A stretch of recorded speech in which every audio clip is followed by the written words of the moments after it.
Hello! You are listening to the Weekly Parashahcast. My name is Shmuel Moshe, and together we'll be reading the weekly Torah portion and reviewing it based on my own personal interpretations. Before we begin, I'd like to remind everyone that I am not a Torah scholar, just somebody who really wished to study Torah. With that in mind, this week's weekly Torah portion is for the Shabbat falling on the 5th of Kislev, 5784, 18th of November 2023, and that is Parashat Toldot, which translates to generations. Let's begin. For those who wish to follow along, you could find the text on Chabad.org. Genesis chapter 25, verse 19, the first portion. And these are the generations of Isaac, the son of Abraham. Abraham begot Isaac, and Isaac was 40 years old when he took Rebekah the daughter of Bethuel the Aramean of Padan Aram, the sister of Laban the Aramean, to himself for a wife. And Isaac prayed to the Lord opposite his wife, because she was barren. And the Lord accepted his prayer. And Rebekah his wife conceived. And the children struggled within her. And she said, If so, why am I like this? And she went to inquire of the Lord. And the Lord said to her, 2 nations are in your womb, and 2 kingdoms will separate from your innards. And 1 kingdom will become mightier than the other kingdom, and the elder will serve the younger. And her days to give birth were completed. And behold, there were twins in her womb. And the first one emerged ruddy. He was completely like a coat of hair, and they named him Esau. And afterwards his brother emerged, and his hand was grasping Esau's heel, and he named him Jacob. Now Isaac was 60 years old when she gave birth to them. And the youths grew up, and Esau was a man who understood hunting, a man of the field, whereas Jacob was an innocent man, dwelling in tents. And Isaac loved Esau because game was in his mouth, but Rebekah loved Jacob. Now Jacob cooked a pottage, and Esau came from the field, and he was faint. And Esau said to Jacob, Pour into some of this red, for I am faint. He was therefore named Edom. And Jacob said, Sell me as of this day your birthright. Esau replied, Behold, I am going to die, so why do I need this birthright? And Jacob said, Swear to me as of this day. So he swore to him, and he sold his birthright to Jacob. And Jacob gave Esau bread and a pottage of lentils, and he ate and drank and arose and left. And Esau despised the birthright. Chapter 26. And there was a famine in the land, aside from the first famine that had been in the days of Abraham. And Isaac went to Abimelech, the king of the Philistines, to Gerar.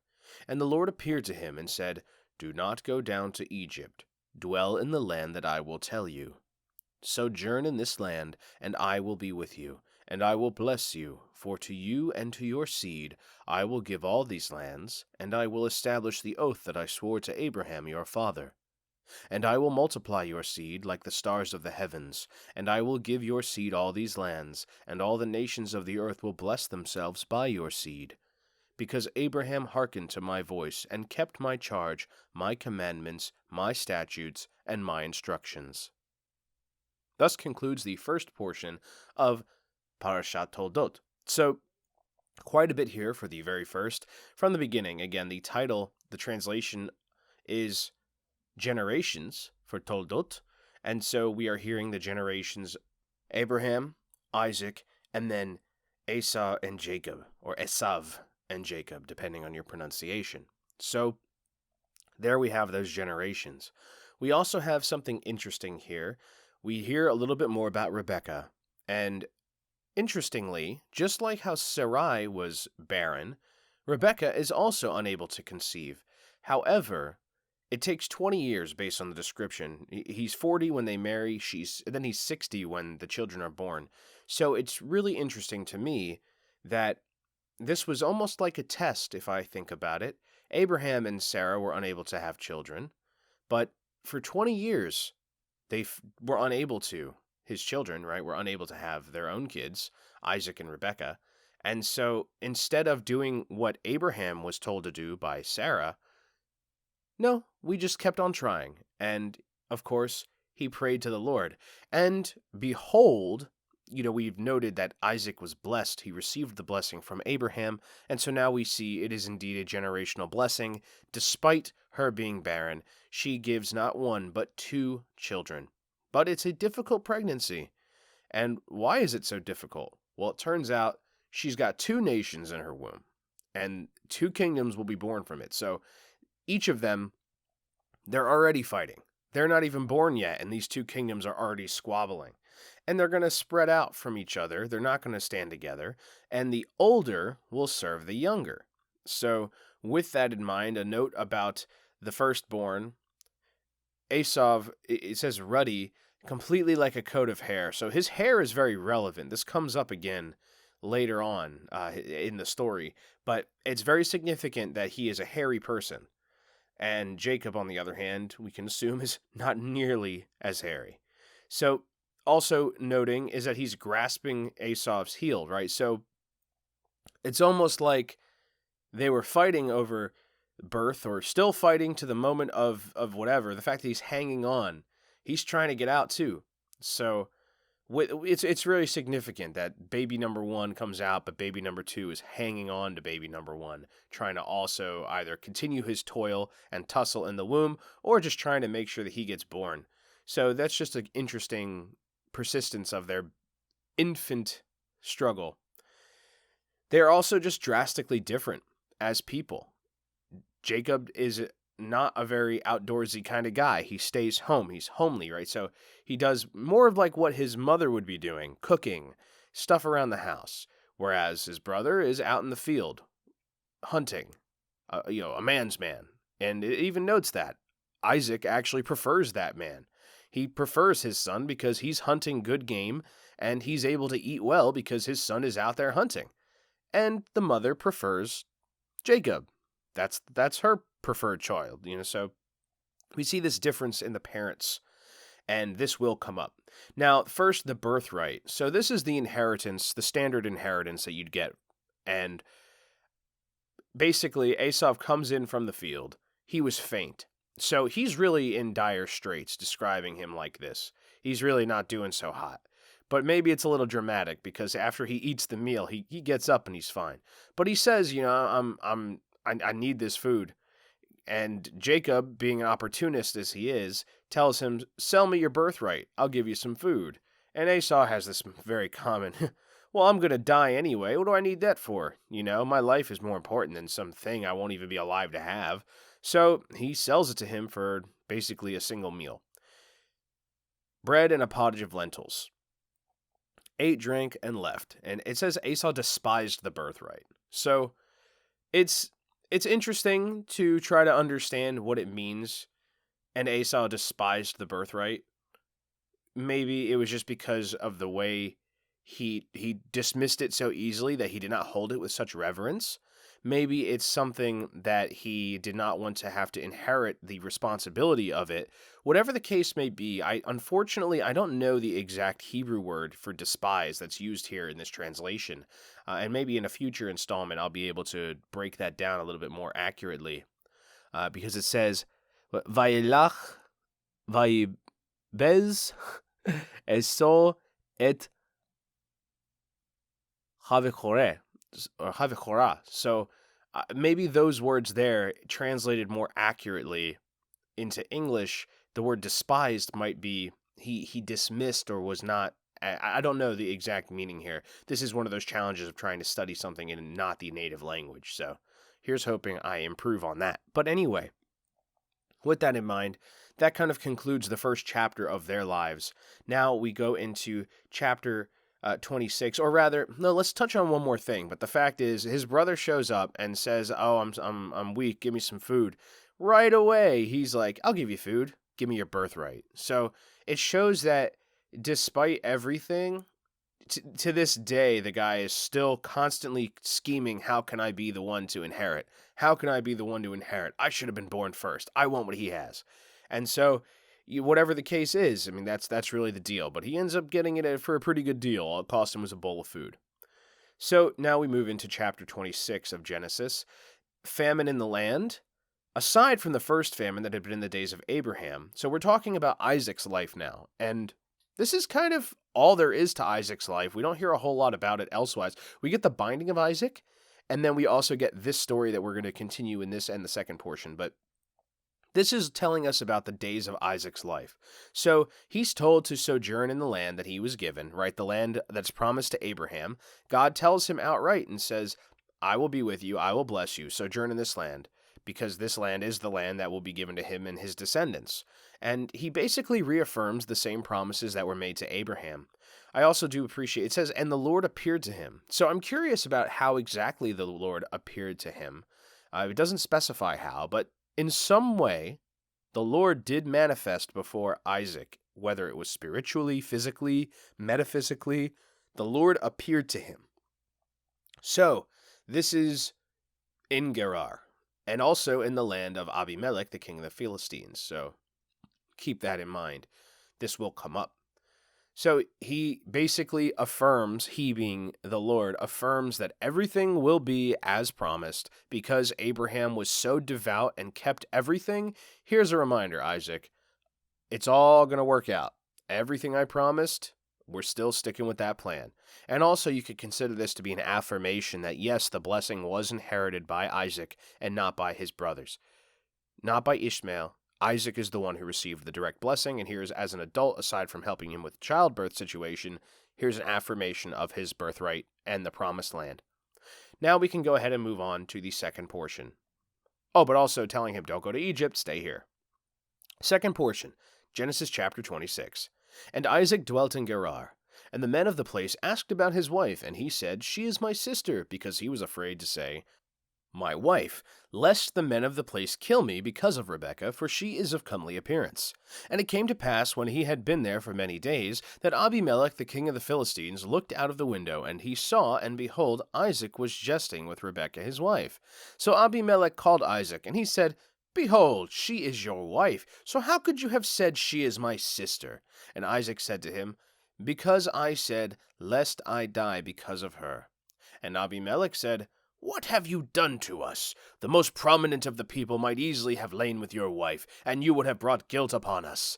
And Abimelech commanded all the people, saying, whoever touches this man or his wife shall be put to death. And Isaac sowed in that land, and he found in that year 100-fold, and the Lord blessed him. So here we are with a history repeating itself, just like Abraham and Sarah, or Avram and Sarai, dealing with people finding his wife attractive and him saying, she's my sister. Isaac repeats this same strategy to be able to travel safely. Why? Because it seems, so it's funny, right? The concept of if the man is married to the woman, you cannot sleep with that woman because then you'll be committing the sin of adultery. However, if the man dies, she's single. So, just like before, he sticks with, she's my sister, which again, following the same reasons Abraham was able to say that, because she comes from the same house of Bethuel, she's my sister. So we can also see a significance of why this woman was taken specifically not from the land of the Canaanites, but actually from where Abraham dwelled, just that each time the generations can say, she's my sister, and it's not a lie, because she is of their kin. So there you go. She's the sister, and Isaac is saved because of it. But Abimelech's a wise enough guy to observe. It says he was jesting with Rebekah, his wife. And so it's interesting because there's a sort of social aspect to that, right? There's a social aspect of the jesting that just wouldn't be appropriate if they weren't married. I think that's the takeaway here. He could tell the way they're acting is much more like a married couple. So he just outright confronts him and says, what's the deal? And of course, Isaac gives the same old explanation, lest I die because of her. No objection here. Abimelech doesn't even say you're wrong. And he never said that to Abram or anybody either, or Avraham. They never said, well, you're wrong about that. No, that's the case. Like, you're right. They would have done that. It's always instead, man, what are you doing? What have you done to us? If one of us slept with her, oh man, can you imagine what we would have suffered because of that? So he makes an official edict. Anyone who puts a hand on either of them dies. Pretty much locks him in security. And then with that, Isaac sows in the land, and he found in a year, everything basically went 100-fold. So he was extremely blessed, and that manifested in his crop. Now we can go ahead and move on to the third portion, but again, quickly noting the significance of this repeating trend of go into the land, and you can indicate that you are of kin, but you can't say you're married, because basically in those times it seems to be that all you had to do was kill the guy, and then technically you could take the woman. The spoils of war, whatever you want to call it, but that's how things were in those days. Third portion, chapter 26, verse 13. And the man became great, and he grew constantly greater until he had grown very great. And he had possessions of sheep and possessions of cattle and much production, and the Philistines envied him. And all the wells that his father's servants had dug in the days of Abraham his father, the Philistines stopped them up and filled them with earth. And Abimelech said to Isaac, Go away from us, for you have become much stronger than we are. And Isaac went away from there, and he encamped in the valley of Gerar and dwelt there. And Isaac again dug the wells of water which they had dug in the days of his father Abraham. And the Philistines had stopped them up after Abraham's death, and he gave them names like the names that his father had given them. And Isaac's servants dug in the valley, and they found there a well of living waters. And the shepherds of Gerar quarreled with Isaac's shepherds, saying, The water is ours. So he named the well Esek, because they had contended with him. And they dug another well, and they quarreled about it also. So he named it Sitnah. And he moved away from there, and he dug another well. And they did not quarrel over it, so he named it Rehovot. And he said, For now the Lord has made room for us, and we will be fruitful in the land. So basically, this is the struggle of being successful. This is how things go when you're somebody, especially who's not from there, coming in and very, very clearly just totally succeeding. Haters gonna hate, right? And so that's exactly what happens. Isaac is immensely blessed. Everything just seems to work, and he even has this great success and all these things going on, but the consequences are the Philistines envy him. And so essentially what happens is these wells that Abraham had dug up in the past, the Philistines clog them up. They plug them up, and they tell him, Get out of here. Abimelech says, Leave, you've become much stronger than we. So basically they cast him out because he's just succeeding too well, and they just can't have that. There's also the idea of, man, this guy is protected. You know, he made this ruling that Isaac is safe, so nobody can attack him. And now look at him, how he's amassing these resources because of his successes. So they have to cast him out from their perspective. And Isaac went away from there, and he encamped in the valley of Gerar, right? So he basically repeats the same process. He goes to the wells that his father had previously dug in the last generation, and he basically goes to those as well, and the water is good and it's moving, but then the local farmers do the same thing. They're like, Get out of here, that water's ours. And so he's just avoiding the conflict. He keeps on moving. God is with him. No matter where he goes, he's got the number one supporting him. So, you know what? That's no problem. He finally settles into Rehovot, and there, no problem. So it shows walking with the Lord, having the blessing, no matter how many times they pushed him around and told him to get out of there, it's okay. Things worked out. But remember closely, haters gonna hate. This concept is eternal. This concept is biblical. When you are succeeding, be wary. Be wary the envy of others, because they will absolutely grow jealous. They won't be successful with you. They won't be happy for your success. I mean, think about it from that perspective. Instead of it being like that, why didn't they try to make some sort of situation that was mutually beneficial with the guy who's so successful, especially when there's a famine in the land elsewhere? So it's just really a disappointing outcome. In any case, he remembers who is the one giving him this, named it Rehovot, for now the Lord has made room for us, and we will be fruitful in the land. In other words, after all this moving, emunah is like a faith, right? He's got this faith and conviction and belief. He's got this belief in God. He has this unshaking faith. He just moves on. It's no problem. And sure enough, he's taken care of. All right, cool. So haters gonna hate, but also don't lose faith. Fourth portion, Genesis chapter 26, verse 23. And he went up there from Beersheba. And the Lord appeared to him on that night and said, I am the God of Abraham your father. Fear not, for I am with you, and I will bless you and multiply your seed for the sake of Abraham my servant. And he built an altar there, and he called on the name of the Lord. And he pitched his tent there, and Isaac's servants dug a well there.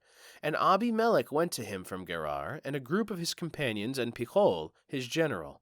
And Isaac said to them, Why have you come to me, since you hate me, and you sent me away from you?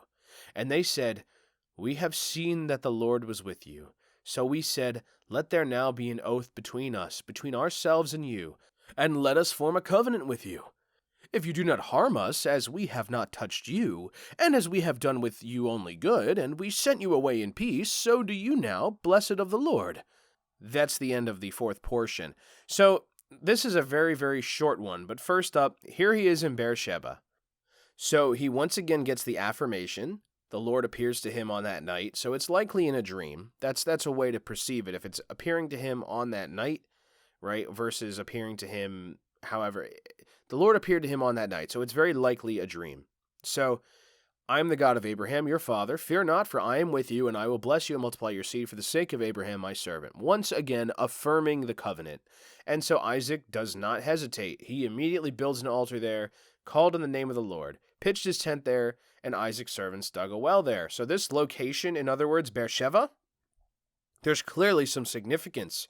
A really significant place, right? And we also know the name being mentioned before. So in any case, Beersheba, here they are. Sure enough, here comes Abimelech and his general and his allies. So they show up, and Isaac's just confused. Why are you here? You people hate me. You threw me out. Why are you here to talk to me now? What are you doing here? And they said, We have seen that the Lord was with you. So now what are they doing? They're trying to form a covenant. In other words, they woke up. They got wise enough to understand, man, you know what?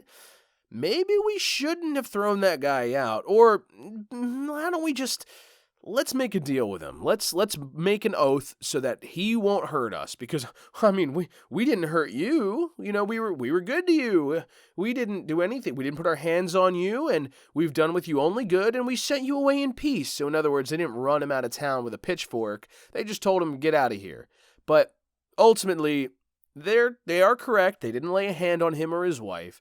They did let him sojourn there, and they did ask him to go in peace. So it's true, they did not do terribly to him. They didn't treat him well, obviously, but they could at least justify this claim. But in any case, they are now seeking a covenant. Why? Because they know, Abraham was certainly this way, they know once you make these covenants, you're safe. And it's a really good idea to get on the side of the one who is called the God of Abraham, because that Most High God tends to favor people and not do so nicely to those who treat his servants poorly. So Isaac carries that blessing. They finally just accept it, and they want to get in on the good stuff, or at the very least avoid the bad stuff. So they want to form a covenant. And also, even though it's not necessarily that Isaac lost sleep over everything that happened to him, because he still walked with faith, but the idea is these people who he says, you hate me, and you sent me away. Well, now they clearly are not showing hatred, right? So maybe they woke up also in that way. And it gives Isaac some peace of mind that these people don't hate him. Or maybe it's also that they just are afraid of the Lord. Whatever the case is, he no longer has to carry concern over hatred necessarily. But even if they do hate him, he understands, you know what? My God is the most powerful thing out here, and they know it too. Moving on to fifth portion. Chapter 26 of Genesis, verse 30. So he made a feast for them, and they ate and drank. And they arose early in the morning, and they swore one to the other, and Isaac escorted them, and they went away from him in peace. And it came to pass on that day that Isaac's servants came and told him about the well that they had dug. And they said to him, We have found water. And he named it Shiva. Therefore the city is named Beersheba until this very day. And Esau was 40 years old, and he married Judith, the daughter of Beeri the Hittite, and Basemat, the daughter of Elon the Hittite. And they were a vexation of the spirit to Isaac and Rebekah. Chapter 27. It came to pass when Isaac was old, and his eyes were too dim to see, that he called Esau his older son. And he said to him, My son. And he said to him, Here I am. And he said, Behold, now I have grown old. I do not know the day of my death. So now sharpen your implements, your sword, your bow, and go forth to the field, and hunt game for me. And make for me tasty foods as I like, and bring them to me, and I will eat, in order that my soul will bless you before I die." But Rebekah overheard when Isaac spoke to Esau his son, and Esau went to the field to hunt game, to bring it. And Rebekah said to Jacob her son, saying, "Behold, I have heard your father speaking to Esau your brother, saying, Bring me game and make me tasty foods, and I will eat, and I will bless you before the Lord before my death. And now, my son, hearken to my voice, to what I am commanding you. Go now to the flock, and take for me from there 2 choice kids, and I will make them tasty foods for your father as he likes. And you shall bring to your father, that he may eat, in order that he bless you before his death." And Jacob said to Rebekah his mother, "Behold, my brother Esau is a hairy man, whereas I am a smooth man. Perhaps my father will touch me, and I will appear to him as a deceiver, and I will bring upon myself a curse and not a blessing." And his mother said to him, "On me is your curse, my son. Only hearken to my voice, and go. Take them for me." So he went, and he took, and he brought to his mother, and his mother made tasty foods as his father liked. And Rebekah took the costly garments of Esau, her elder son, which were with her in the house, and she dressed Jacob, her younger son. And the hides of the kids she put on his hands and on the smoothness of his neck. And she gave the tasty foods and the bread that she had made into the hand of Jacob her son. And he came to his father and said, "My father." And he said, "Here I am. Who are you, my son?" And Jacob said to his father, "I am Esau, your firstborn. I have done as you have spoken to me. Please rise, sit down, and eat of my game, so that your soul will bless me." And Isaac said to his son, "How is it that you have found so quickly, my son?" And he said, "Because the Lord your God prepared it before me." And Isaac said to Jacob, "Please come closer, so that I may feel you, my son, whether you are really my son Esau or not." So Jacob drew near to Isaac his father, and he felt him, and he said, "The voice is the voice of Jacob, but the hands are the hands of Esau." And he did not recognize him, because his hands were hairy, like the hands of his brother Esau. And he blessed him. And he said, "Are you indeed my son Esau?" And he said, "I am." And he said, "Serve it to me, that I may eat of the game of my son, so that my soul will bless you." And he served him, and he ate, and he brought him wine, and he drank. And his father Isaac said to him, "Please come closer and kiss me, my son." And he came closer, and he kissed him. And he smelled the fragrance of his garments, and he blessed him, and he said, "Behold, the fragrance of my son is like the fragrance of a field, which the Lord has blessed." Thus concludes the 5th portion. So what we'll do here is first talk about the chapter 26 content, starting from verse 30, and then switch over to chapter 27 after covering all of that, because there's quite a bit in this particular portion. So, all's well that ends well with this covenant with Abimelech. Everything's good. They make their pact with one another, and then after giving them a nice feast, he sends them away, and it's just that. And as it came to pass on that day, they found water. Now, again, this place is very significant, and their water here, all the waters that are here are very important to the past generations as well, referring to the previous portions. Remember the name Beersheba. So, with that in mind, Isaac named it Sheba, therefore the city is named Beersheba, until this very day. I recently heard something very interesting about the Torah. This statement, the city is named Beersheba until this very day. The time that I'm recording this podcast is in the Gregorian calendar, 2023, okay? The Hebrew year is 5784. The time of Abraham, how many thousands of years ago was that? I don't remember the exact number. I think it's something like around 1900 BC or something like that in the modern calendar. So with that in mind, this verse 33, the 5th portion, therefore, the city is named Beersheba until this very day. In the Holy Land, in the land described in the Torah, Beersheba is still there. It has apparently never changed the name since then. That is incredible.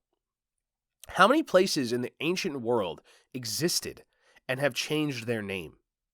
But Beersheba, even in 2023, 5784, is still called Beersheba. And what does the Torah say? This city is named Beersheba until this very day. This statement is a very interesting statement because of the way it's written. It was not, and thus it was called Beersheba from that day forward, the exact phrasing in English, until this very day.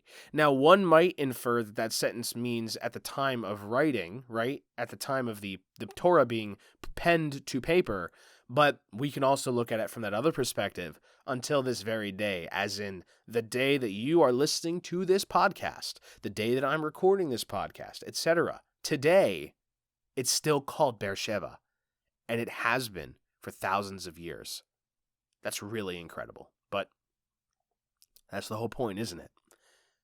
Magical, no, amazing, blessed, spiritual, whatever word you want to describe. What an incredible thing.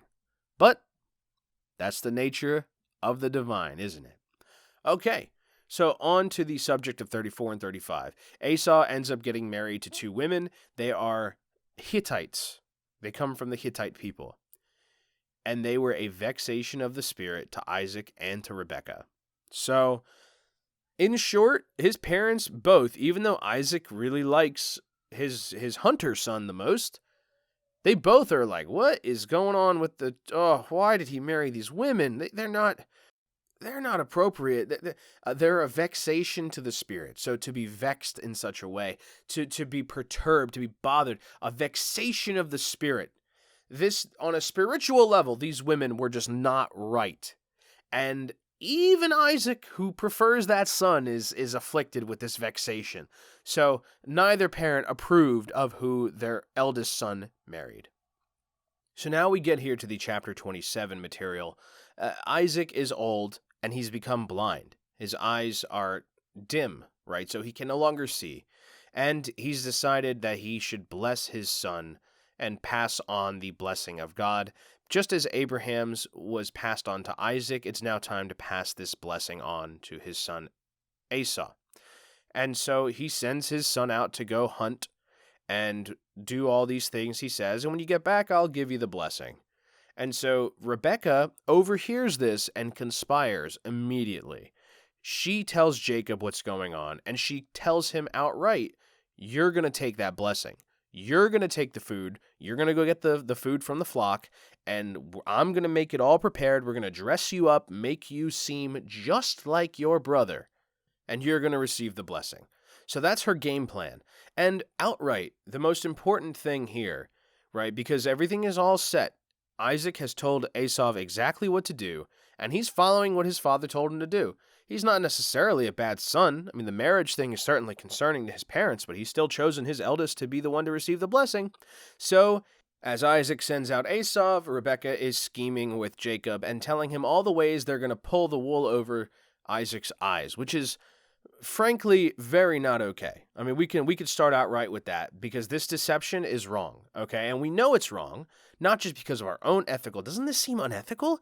But because one of the people conspiring here outright says so. It is the words specifically of Jacob. Verse number 12. Perhaps my father will touch me, and I will appear to him as a deceiver, and I will bring upon myself a curse and not a blessing. And his mother said to him, on me is your curse, my son. Only hearken to my voice and go. So, outright, let there be no misunderstanding. This is wrong. What's about to happen is absolutely wrong, but she's taking the curse onto herself. And the words that is used when she tells him this entire thing is that she commands him to do it. She commanded her son to do it. This is an order. Hearken to my voice. Only hearken to my voice. So, very dangerous. This is extremely dangerous what they're doing here. This whole game that they're playing is extremely dangerous. And they both know it. And she's basically saying, I don't care. I'll take whatever the cost is. You're getting that blessing. So, everything goes according to plan. The very first thing And he came to his father and said, "My father!" And he said, "Here I am. Who are you, my son?" So right away, you get the sensation Isaac knows there's something afoot here. This doesn't seem normal. And Jacob said to his father, "I am Esau, your firstborn, and I have done as you have spoken to me.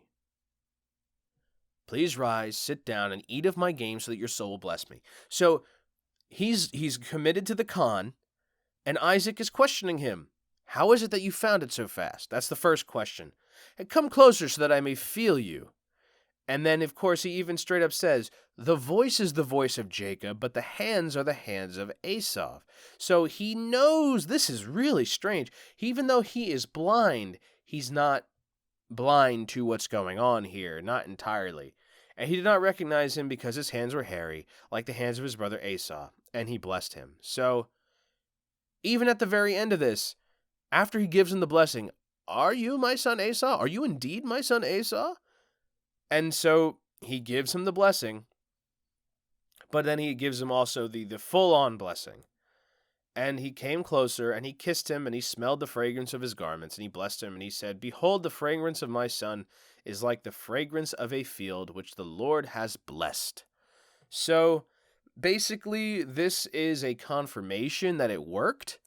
And also because of what he's wearing. Again, we have the garments, right? So he has the smell of the field, but the real meaning of the fragrance of a field which the Lord has blessed, as opposed to just the fragrance of a field. So I think specifying which the Lord has blessed maybe implies the full-on, yes, the blessing transfer happened. I passed on my blessing before I died. It went to my son. And unfortunately, in his mind, he's been deceived, not knowing otherwise. Even though he's really questioning it, he had literally blind faith. And it speaks to his righteousness as a man. Even when his intellect, his instincts told him there's something wrong here, even then, he had blind faith. And that's really the way of it. But you got to think about all the things that he had blind faith in. He had faith in his Lord. He had faith also in his family. He had faith that his wife and son would not pull some sort of trickery on him. He had faith that his son Esau was the one giving him the things. He had all this belief and conviction, and he did so without hesitation beyond just his affirmations. He did not let his doubts settle the matter. He still moved forward. And I think in general, that's also very significant. Everything went according to the plan. He did what he was supposed to do. He was deceived, and his family deceived him, but he ultimately was grateful. He ultimately was happy. All went according to the way it was supposed to go. Again, Hashem, right, the Lord would have certainly stepped in if it was meant to be so, right? He wouldn't have let this happen. This is the blessing of that Lord. Or maybe it is so that the servants of Hashem, especially, that Abraham gets to choose his servant, right? It was the wife who made that decision. So I think that's also significant here.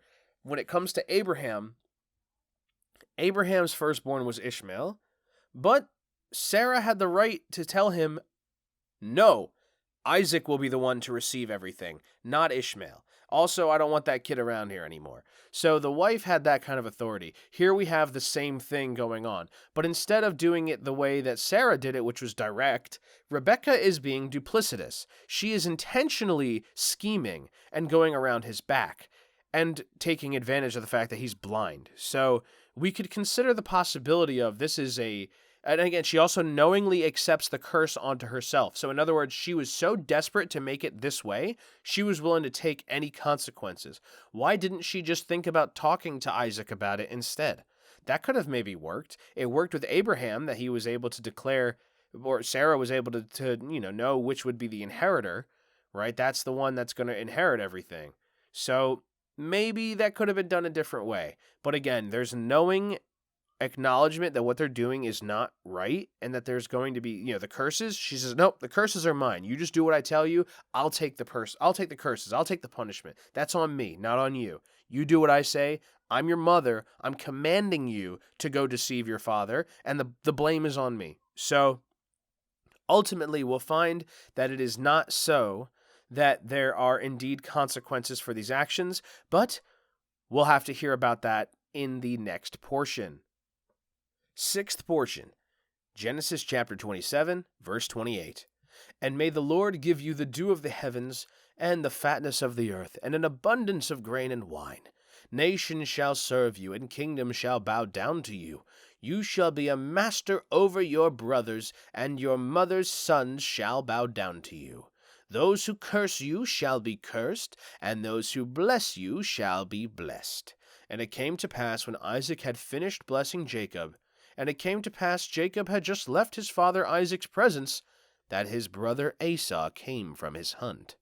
And he too had made tasty foods, and he had brought to his father. And he said to his father, Let my father arise and eat of the game of his sons, so that your soul will bless me. And his father Isaac said to him, Who are you? And he said, I'm your son, your firstborn Esau. And Isaac shuddered a great shudder, and he said, Who then is the one who hunted game and brought it to me? And I ate of everything while you had not yet come, and I blessed him. He too shall be blessed.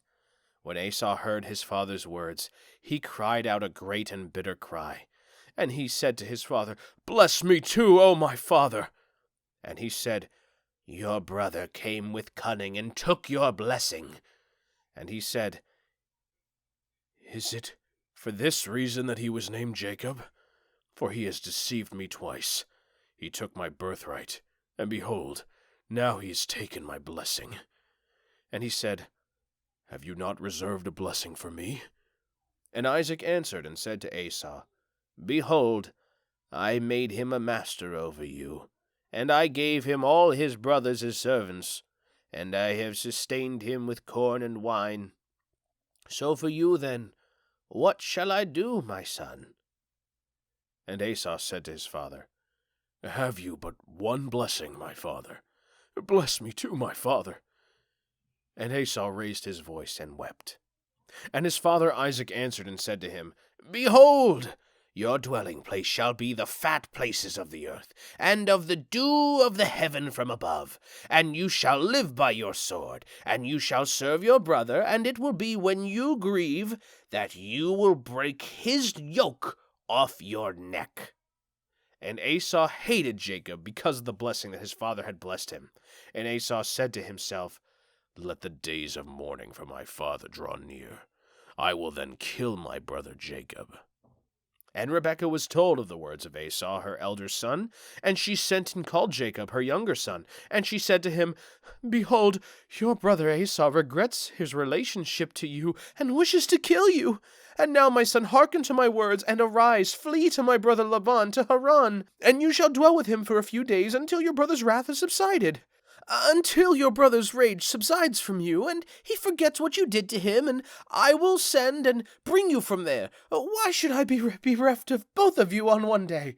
And Rebekah said to Isaac, I am disgusted with my life because of the daughters of Heth. If Jacob takes a wife of the daughters of Heth like these, from the daughters of the land, of what use is life to me? Chapter 28, verse 1. And Isaac called Jacob and blessed him, and he commanded him and said to him, You shall not take a wife of the daughters of Canaan. Arise and go to Padan Aram, to the house of Bethuel, your mother's father, and take yourself from there a wife of the daughters of Laban, your mother's brother. And may the Almighty God bless you and make you fruitful and multiply you, and you shall become an assembly of peoples. And may he give you the blessing of Abraham, to you and to your seed with you, that you may inherit the land of your sojournings, which God gave to Abraham. Thus concludes the sixth portion. So here we have the resolution of the blessing, as well as the follow-up. So, of course, boy number one is blessed. We've got Jacob taking the blessing. May the Lord give you the dew of the heavens and of the fatness of the earth, and an abundance of grain and wine. Now all is said and done. Esau has arrived. he goes to receive his blessing, and it plays out exactly the same, and then Isaac realizes what has happened, and he is utterly mortified. It says, Isaac shuddered a great shudder. Who then is the one who hunted game and brought it to me? Everything went because he has to now reconcile that what just happened to him, his faith, his trust, completely betrayed. And not only that, because of that betrayal, he has not only hurt himself, he has hurt his son, whom he meant to give this blessing to. Your brother came with cunning and took your blessing. And Esau is just desperately begging for the blessing. Please, bless me too, bless me too. But we have this curse in a way. The blessing it's not exactly a curse, but the way it works here, the acknowledgement that the superior blessing, which included the corn and things like that, went to the wrong brother, sustained him. I gave him all his brothers as servants, and I have sustained him with corn and wine. So for you then, what shall I do, my son? And he realized a blessing for him. So his original blessing for Jacob was, may the Lord give you the dew of the heavens and the fatness of the earth and an abundance of grain and wine. Okay. Esau's blessing is, your dwelling place shall be the fat places of the earth and of the dew of the heaven from above. So in other words, Jacob has been blessed with receiving these things, give you of the dew of the heavens and of the fatness of the earth, but Esau will dwell where that place is. So, in other words, think of it like, who's the domestic? It's a domestic resource for Esau. It's an imported resource for Jacob. So, in other words, the blessing worked out like this. It turns out, okay, yes, you are condemned to serve your brother. That's true. But also that he will live by the sword, right? So, that's the other angle. He will be living in the place where the dew of the heavens and the fatness of the earth are. So instead of receiving them, he's just going to be directly under them. And also, he will be you shall live by the sword and you shall serve your brother. And it will be when you grieve that you will break his yoke off your neck. So in other words, when he can't take it anymore, and when he is filled with grief, this blessing that has condemned him to serve his brother, when you grieve, you will break his yoke off your neck. In other words, you will be free. When you are aggrieved, you will be free of that. So even though your blessing that he received was that his brothers will serve him, when you grieve, you shall serve your brother, and it will be when you grieve, you will break his yoke off your neck. So you'll be free. This shows in a lot of ways how really wise Isaac is as a person, to have come up with this very elaborate way to give them both the same blessing, just under different conditions. So Jacob will, of course, have the blessing of being the one that his siblings bow to, but he will receive of those great bountiful things. He will not be living where they belong.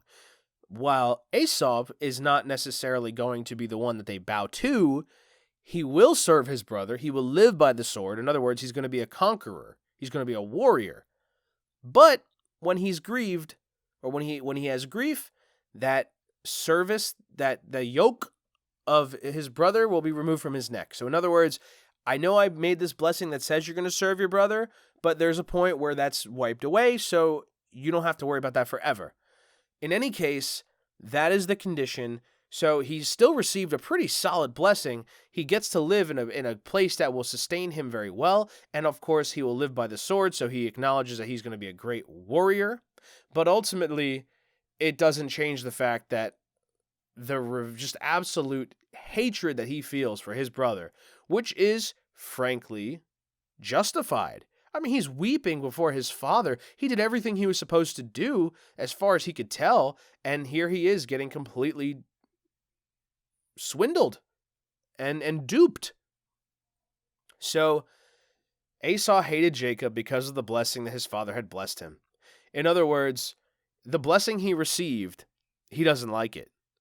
He accepts it. He does not like it. Let the days of mourning for my father draw near. I will then kill my brother Jacob. In other words, I look forward to when my father dies so that I can get my revenge. So he says it, and Rebekah hears it. And she's like, oh boy, you got to get out of here, Jacob. You are in deep, deep trouble. So here's the deal. Why don't you just go and run off over to my brother's house? Yeah, it'll be great. You're going to find a wife there, because let me tell you, on top of everything else, I can't stand the fact that my daughter-in-laws are these Hittite women. I don't like them, okay? They're terrible. And if you're going to do what your brother did, what good is me even being alive? So, please, go visit my brother. Go take yourself a wife from his daughters, and then you'll be back in a few days, you know? It'll be great. Just until your brother's done being upset. It's all going to work out. But she says, very simply, as I mentioned before, well, I'm disgusted with my life because of the daughters of Heth. If Jacob takes a wife of the daughters of Heth like these, from the daughters of the land, of what use is life to me? So she'd literally rather die than see her son marry like his brother married. But also another one, until your brother's rage subsides from you, and he forgets what you did to him, and I will send and bring you from there. Why should I be bereft of both of you on one day? So, in other words, both of you meaning you and your father, because as soon as Isaac dies, if Jacob's going to be killed by Esau, then she's going to lose both of them in one day. Now we move on to the last section here, chapter 28. So Isaac reiterates the same concept. Rebekah has been very clear about her feelings on this, and so Isaac just tells him outright. And maybe this was the plan all along, but maybe he's reacting to how his wife is reacting. Whatever the case is, and Isaac called to Jacob and blessed him, and he commanded him and said to him, you shall not take a wife of the daughters of Canaan, go to Laban. Right, so, and may the Almighty God bless you and make you fruitful and multiply you, and you shall become an assembly of peoples, and may he give you the blessing of Abraham to you and to your seed with you, that you may inherit the land of your sojournings, which God gave to Abraham. Right, because Isaac also received that blessing post-mortem. The blessing went on to Isaac. I believe the text previously indicated that after Abraham had passed, the blessing was received. So Isaac is just making this note. But also, let's look at this from a point of introspection here. Isaac is old. He's very old. And he did this whole thing because he doesn't know how many days he's got left alive. So it's entirely possible that this is basically him saying his final goodbye to his son. Everything that's gone on, he knows the situation, and he knows that, well, no, there's not even a maybe. This is absolutely the last time he'll see his son ever. Because when he dies, what's going to happen? Esau's going to go for blood. So, if he doesn't leave right now, he's done for. This is it. He's going to die. So, he has to say goodbye. Goodbye, my son. And he gives him the commandment. But also, not just that, commanding him to go take from the wives, or from the daughters of Laban, but also considering what happened, because it vexed both Isaac and Rebekah that Esau did what he did with his first wives. The fact that it vexed both of their spirits. So maybe this is also the reason he's saying, listen, my boy, go do that. And he gives him the blessing, and really he gives him a goodbye. And that's that. So here are the ripples of consequences for having betrayed Isaac's trust. She says, your curse will belong to me. But now, Jacob has to flee. And because he has to flee, when Isaac dies, where's he going to be? Somewhere else. He's not even going to be there to bury his own father. He has all these blessings. But even when Abraham died, Isaac and Ishmael together buried him.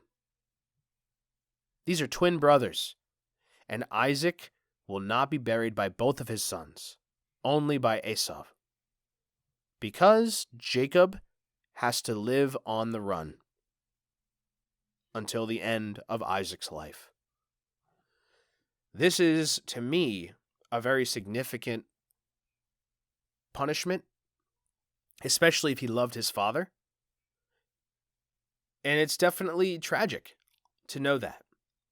But he sends him off with the blessing. He does what he's supposed to do, and he says goodbye. And now, both parents are in accordance with one another. Jacob, you will not take a wife from these local people. You will go to the land of Abraham. Seventh portion, Genesis chapter 28, verse 5. And Isaac sent Jacob, and he went to Padan Aram, to Laban the son of Bethuel the Aramean, the brother of Rebekah, the mother of Jacob and Esau. And Esau saw that Isaac had blessed Jacob, and sent him away to Padan Aram, to take himself a wife from there, and that when he blessed him, he commanded him, saying, You shall not take a wife of the daughters of Canaan. And Jacob listened to his father and his mother, and he went to Padan Aram. And Esau saw that the daughters of Canaan were displeasing to his father Isaac. So Esau went to Ishmael, and he took Mahalat, the daughter of Ishmael, the son of Abraham, the sister of Nebaioth, in addition to his other wives, as a wife. And so Jacob is out of here. He goes, and he's been sent away, and Esau overheard everything. He overheard the blessing, and he also took a note of this displeased status that they had. Or it's almost like he didn't realize. Up until now, he had no idea that his parents were so dissatisfied with who he took as wives. And so, even though they're not the same as the Laban side of the family, they're not all like Rebekah's family, Ishmael is his uncle. He is Isaac's half-brother, just as Sarai came from Abraham's siblings, his half-sibling. He goes to Ishmael, and he gets a wife from there. And so now it shows that even though he was a hunter and he wasn't the favorite son of Rebekah, it shows how much love Esau had for his father and how much respect he had for his father. Maybe a little too late. Maybe he didn't have it all right at the beginning. Maybe he was a little rough around the edges.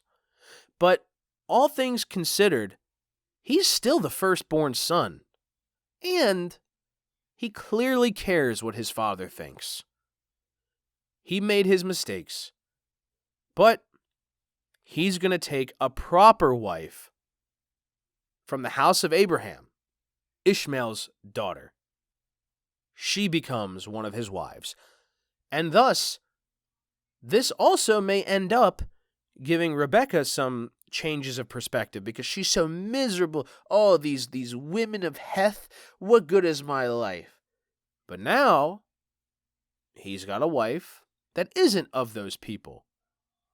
He understands that the daughters of Canaan are the problem. So that's what it's all about. He's going to get one that is not a daughter of Canaan, which is Ishmael. Hagar the Egyptian was not a Canaanite. So, fair game, not a Canaanite. But also, the curse of Canaan. Again, this comes down from Noah. So, it's a reason, on top of everything else, that they are not looked upon favorably. These people were supposed to be considered, just like Esau himself is cursed to be, not that it's a curse, but the blessing is that your brothers, your brothers shall rule over you. The Canaanites were condemned to be slaves to their brothers. And so they're not very well looked upon by the lineage of Noah. And here we are now seeing, the daughters of Canaan are just they're not the right kind of women for you, son. And now he knows. He didn't know any better before, perhaps. Maybe they weren't diligent enough in telling him. Maybe he was just going his own way. Whatever the case is, he hears in plain terms from his father, "You shall not take a wife of the daughters of Canaan." A blessing he gives to Jacob, a command he gives to Jacob. Jacob listened, he goes. Esau realizes, man, I blew it. But I'm not going to blow it anymore. We're going to do this right. And so he gets a daughter that is not of the Canaanites, but of his own kin, and certainly of the house of Abraham. So things are looking up in their house in general. With that, we are at the end of Parashat Toldot, the generations, and that concludes this week's Weekly Parashahcast. I definitely find this one to be very interesting to learn about the life of Isaac. In my experience, I always heard a lot growing up about Abraham, and you hear a lot about Jacob, but the story of Isaac is typically just the binding of Isaac and then also the events around the blessing. A lot of the time, the middle section is looked over, which is the beginning of Toldot, talking about his life, sojourning around the Philistines in Gerar. So everything works out like that. And really, it comes to also be a level of understanding the maturity that is necessary when you are the inheritor. In Esau's case, he didn't take things seriously enough by his birthright, by his choice in marriages. He wasn't always paying attention to these important things. And it ultimately snowballed to a point that his own mother betrayed everybody to make sure that her preferred son got the blessing. And she was willing to pay for it too. So, really goes to show the importance of honoring your parents and their wishes. And, you really wouldn't want your parents to play favorites, but that's just how it goes. Also, it speaks to the Isaac's creativity I mentioned before, the way he was able to come up with a blessing that gave his son an out of being a servant to his brother, and also blessed him to receive great things. You're going to live in the land where those good things come from. Your brother's going to receive of those good things, but you're going to be the one who has those things. And you will live by the sword. You will be a conqueror, right? So, a really good blessing, even though Esau is devastated, he got a pretty good deal. Despite everything, it still worked out pretty well. So, definitely don't always trust things as they appear. Really think about it. What it sometimes doesn't seem like a good situation, sometimes it is one. And also, we got to understand that we can have blind faith in the Lord, but having blind faith in people is where things can get tricky. People betray. People deceive. That is the nature of people. So place trust in the one who always comes through, the Most High. Beyond that, overall, a very telling story of the curse, as I mentioned also, of not being able to be there when your father is gone. Knowing that he's going to be out there with the people of Lavan, the Arameans. Yeah, his mother says, "Oh yeah, you'll be back in a few days." That's not quite how it's going to go. In any case, thank you so much for listening, and I hope you've enjoyed learning with me as I do my own share of learning as we go. Be sure to check out other episodes of the Weekly Parashahcast if you'd like to hear other Torah portion readings, and as always, I hope to see you next week. Thank you so much for tuning in. I appreciate it greatly. We'll see you next time. Baruch Hashem.